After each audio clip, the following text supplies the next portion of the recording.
Merci de vous informer sur les www.gms.sn.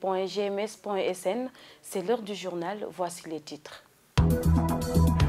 Polémique dans le compagnonnage Féké Massibole Benno Bokk Yakaar, Benoît Sambou rompt le silence.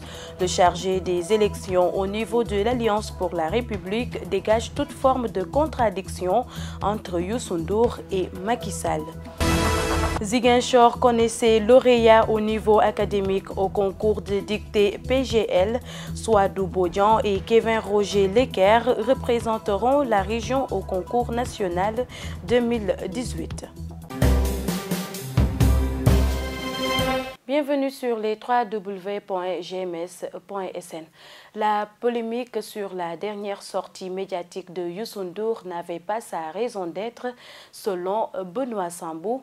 Le leader de Féké Massibole n'a jamais fait état d'une quelconque contradiction avec le président Macky Sall. Benoît Sambou, que nous écoutons au micro de Papo Mané.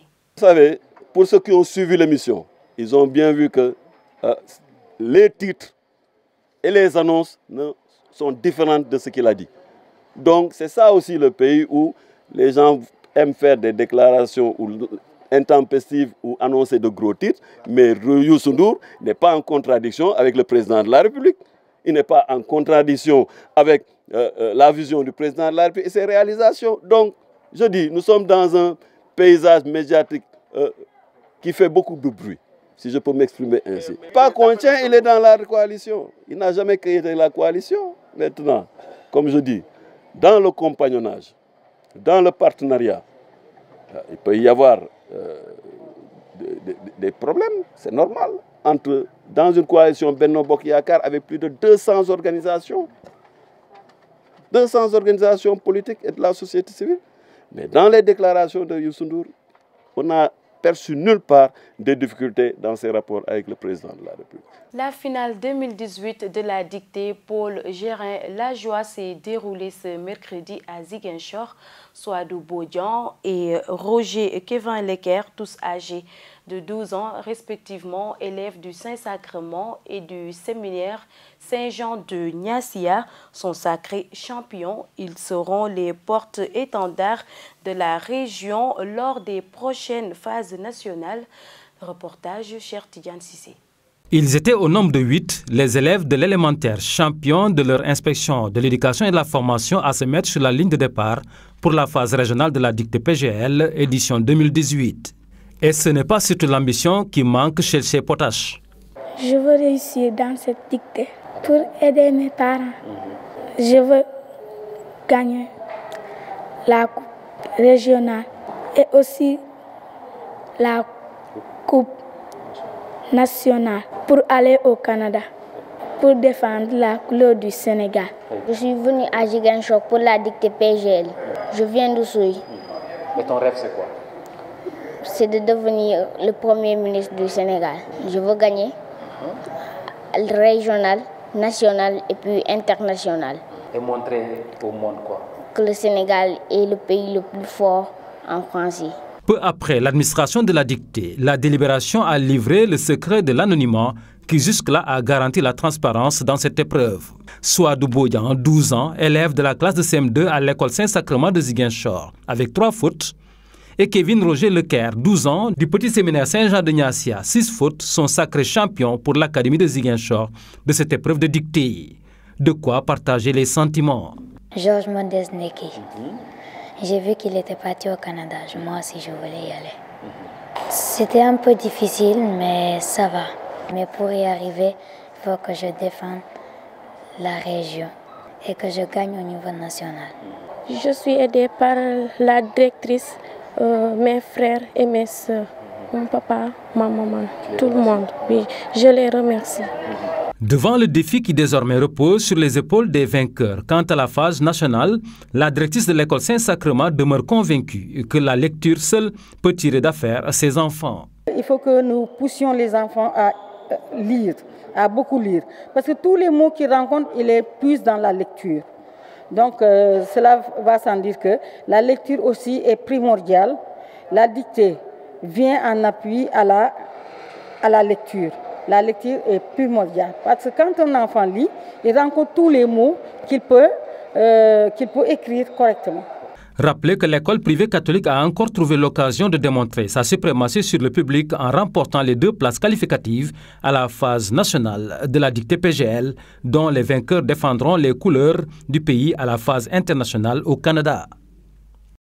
La phase finale régionale du concours PGL est l'occasion saisie par le représentant de l'inspecteur d'académie pour inciter les enseignants à cultiver le goût de la lecture chez les élèves pour mieux répondre aux exigences de la dictée PGL dans un contexte où la dictée a disparu au niveau élémentaire. L'inspecteur Djendé Lafal s'en explique au micro de Cheikh Tidiane Cissé que nous écoutons. On était aux phases régionales, après donc les phases départementales, à l'issue desquelles 8 candidats ont été retenus. Et ce sont ces 8-là qui étaient en lice aujourd'hui. Parmi eux, il fallait en choisir 2. Ça a été fait. Un garçon et une fille sont sortis du lot. Donc là, pour dire qu'on a vraiment le principe de parité a été respecté. C'est le hasard, hein? Ça n'a pas été fait de façon calculée. Donc ce sont les résultats qui sont donnés cela. Donc je le disais tout de suite, j'étais vraiment, c'est un sentiment de joie et de satisfaction qui m'anime. Il faut que les enseignants poussent les élèves à aimer la lecture. Parce qu'on le dit, et c'est vrai, le monde se trouve dans les livres. Tout ce qu'on apprend, tout ce qu'on dit, on les tire des livres. Donc pousser les élèves à aimer les livres, à aimer la lecture et essayer de créer de petites bibliothèques au niveau des élèves pour ce faire. Je pense qu'à ce niveau, on pourra donc pallier ce problème qui est là et qui ne fait que les élèves sont plus forts en dictée. Donc pour vraiment renverser la tendance et de les pousser à beaucoup lire. À Sindian, le bien-être des enfants a occupé une place importante dans l'événement annuel dénommé Funakaf, organisé le week-end dernier, une initiative de l'artiste rappeur Pape Souleymane Badji, alias Wafao. Le compte-rendu est signé Lamine Badiane.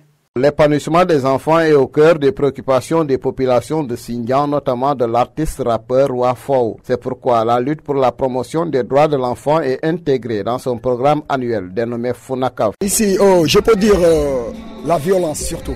La violence qui m'a inspiré à donner ce thème. La violence, les droits de l'enfant, c'est l'extrait de naissance surtout. Parce que beaucoup de gens ils négligent ça. Donc on veut sensibiliser le maximum qu'on peut faire. Sur le chemin du combat pour le mieux-être des enfants, l'artiste Wafao trouvera un allié de taille en la personne d'Abdoulaye alias Bébelaye, jeune commerçant basé à Bignona Devoni, l'avocat des enfants. C'est une très bonne chose. L'enfant, dès sa naissance, on doit l'inscrire. Parlant des droits de l'enfant, moi je vais ajouter d'autres choses. Par exemple, le droit à l'éducation, le droit à la santé, le droit, à l'information. L'enfant doit surtout être informé. Un enfant n'est pas un esclave. L'enfant doit être informé, soutenu jusqu'au bout. Car nous tous, on a été soutenus jusqu'à notre niveau. Si vous voyez les cadres casamancés, si on les avait laissés seuls, ils n'auraient dû pas arriver à ce niveau. Donc l'enfant, par exemple, l'enfant qui est de Sindian ou l'enfant qui est de Badjouré ou partout ailleurs dans le monde, si tu le conçois comme ton enfant, le combat des enfants sera réussi dans tout le monde entier. Cette alliance qui vient de naître entre l'artiste rappeur de Sindian Wafao et Bébelaye augure des lendemains meilleurs pour les enfants du département de Bignona qui en ont vraiment besoin, surtout en ce moment où les enfants sont opprimés au quotidien par des gens aux intentions obscures. Bignona, Lamine Badiane pour le groupe Média du Sud. Le peuple burkinabé n'est pas seul dans sa retraite émotionnelle liée au drame de Ouagadougou qui a fait 8 morts. Les présidents Youssoufou du Niger et Gnassingbé du Togo, au nom du G5 et de la CEDEAO, sont arrivés dans la capitale burkinabé pour apporter leur soutien et leur affection. Papo Mané.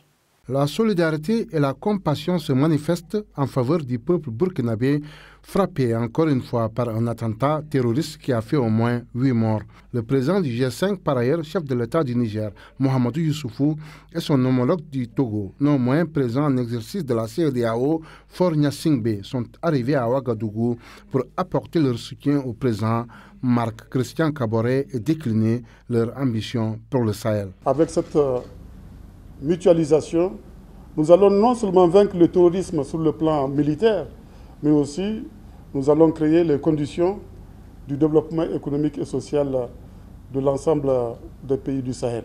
En tout cas, c'est dans cette perspective que nous avons mis en place la force conjointe du G5 Sahel qui travaille étroitement avec la force Barkhane et qui travaille également en collaboration avec la MINUSMA. C'est également dans cette perspective que le G5 Sahel a conçu un plan d'investissement prioritaire qui a pour objectif le renforcement de la gouvernance dans les pays du G5 Sahel, la réalisation des infrastructures, la résilience des populations et le développement humain, surtout dans les zones fragiles qui sont soumises à la violence du terrorisme. Certainement affecté par ce nouveau drame qui a frappé son pays, Marc Christian Kaboré refuse de céder à la folie meurtrière des terroristes et face à laquelle le peuple burkinabé restera debout, a-t-il promis. C'est vrai, les événements récents ont certainement ébranlé le peuple burkinabé, mais je dois pouvoir vous rassurer que le peuple burkinabé restera debout et que nous arriverons au bout du terrorisme, quels que soient les sacrifices que nous devons consentir. Parce que c'est un devoir sacré pour nous de défendre la patrie et la République. À Ouagadougou, le calme est revenu et la vie reprend son cours normal. Mais les différentes attaques terroristes montrent la position du Burkina Faso par rapport à la ligne de mire des djihadistes. L'actualité internationale nous est présentée en bref et en images par Rokhaya Bey. Suite à l'assassinat lundi d'une élève de 14 ans au lycée Mbatiakro, région de Liflou, les élèves de ce lycée ont abandonné les cours à mardi pour paralyser la ville et saccager la gendarmerie nationale réclamant justice pour leurs camarades. Ils ont incendié la gendarmerie selon une source sécuritaire faisant état de plusieurs blessés, surtout parmi les élèves. Les lycéens qui reprochent aux gendarmes leur inaction demandent l'ouverture d'une enquête afin qu'on puisse mettre aux arrêts le ou les auteurs de ce crime. Lundi, le corps de Glamou Edmore Chanceline, 14 ans, élève en classe de 5e, égorgé et vidé de son sang, avait été découvert dans les environs de la prison de la ville, ce qui a créé une consternation et une psychose générale. Un gendarme et un civil avaient été tués le 17 février dans une émeute similaire à Blolequin, ville de l'Ouest ivoirien, où la population avait saccagé la gendarmerie. Les résidences du préfet et du sous-préfet avaient été saccagées par la population en colère contre les gendarmes. Les déclarations venues du Sud comme du Nord sont très positives. Nous sommes allés loin sur le plan rhétorique avec la Corée du Nord. Ce serait bien pour le monde, a déclaré le président américain au cours d'une conférence de presse. Officiellement, le président américain a bien accueilli la nouvelle du sommet intercoréen. Il a salué les signes d'ouverture du régime de Kim Jong-un qui se dit prêt à aborder la question de la dénucléarisation si la sécurité de son régime est garantie. Le sommet entre les deux Corées devrait avoir lieu fin avril dans la zone démilitarisée. La Chine, les Nations Unies appellent toutes les parties à saisir cette chance. Il n'y aura donc pas eu de miracle trop timide face à un Real Madrid d'une sérénité à toute épreuve. Le PSG n'a pas su renverser la vapeur après la frustrante défaite concédée en 8e de finale aller de la Ligue des Champions il y a 3 semaines à Bernabeu, 3-1. Sous les regards d'un Parc des Princes chauffé à blanc, les Parisiens ont concédé une nouvelle défaite, 2-1 mardi 6 mars, synonyme d'élimination qualification d'une Ligue des champions qu'il ambitionnait de remporter. Passons à présent à la revue des quotidiens, une revue présentée par Mohamedou Salif Ndiaye. Bienvenue à cette revue de presse de ce mercredi 7 mars 2018. Les dossiers judiciaires avec le non-lieu d'Aïda Ndiongue et les policiers acquittés dans l'affaire de la drogue qui avait secoué la police ainsi que la protestation de l'opposition contre le ministre de l'Intérieur dominent les quotidiens qui nous sont parvenus ce matin. Le non-lieu prononcé en faveur d'Aïda Ndiongue continue de susciter un débat juridique. L'As quotidien affiche à sa une Ismaïla Madior Fall met un bémol. Le ministre de la Justice, garde des Sceaux, indique que la Cour suprême a déjà ordonné la confiscation des biens d'Aïda Ndiongue.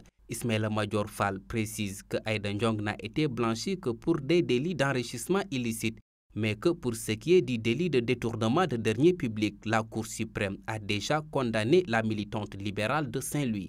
Toujours dans l'affaire des produits phytosanitaires, relaxé par la CREI, Aïda Ndiongue, renvoyé à la Cour suprême par Ismaïla Madior Fall, martèle le Témoin quotidien. Les précisions du ministre de la Justice à propos de la restitution des biens d'Aïda Ndiongue sont également à lire dans Enquête. Entre non-lieu, recouvrement, fuite en avant dans la reddition des comptes, Macky biaise sa traque, renchérit Sud Quotidien. L'actualité judiciaire trouve de cette manière un prolongement dans d'autres quotidiens, dont le Témoin s'intéresse à l'affaire de la drogue dans la police. Le journal nous informe que la chambre criminelle acquitte le policier Ibrahima Dieng et compagnie. Sud Quotidien aussi précise que l'agent de l'Office central pour la répression du trafic illicite des stupéfiants Ibrahima Dieng a été acquitté. À ce propos, Enquête écrit le policier Ibrahima Dieng acquitté après près de 4 ans de prison. La politique s'est également invitée dans la presse de ce matin avec la protestation pour le départ d'Aly Ngouille Ndiaye. L'opposition en sitting devant le ministère de l'Intérieur révèle l'As quotidien. Toujours à propos du sitting, Sud Quotidien indique que l'opposition affiche sa détermination malgré 3 points de suspension. Les détails à lire dans ce journal. Dans sa livraison du jour, le Témoin s'intéresse à la présidentielle 2019 et titre « L'opposition évite le piège de la candidature unique ». La publication rapporte que l'initiative pour des élections démocratiques opte pour des candidatures plurielles pour mener Macky Sall à un second tour. Elle réclame toujours le départ de Aly Ngouille Ndiaye et annonce un sitting pour vendredi prochain devant le ministère de l'Intérieur. Parlant toujours du processus électoral, Enquête écrit « L'opposition ouvre un nouveau front ».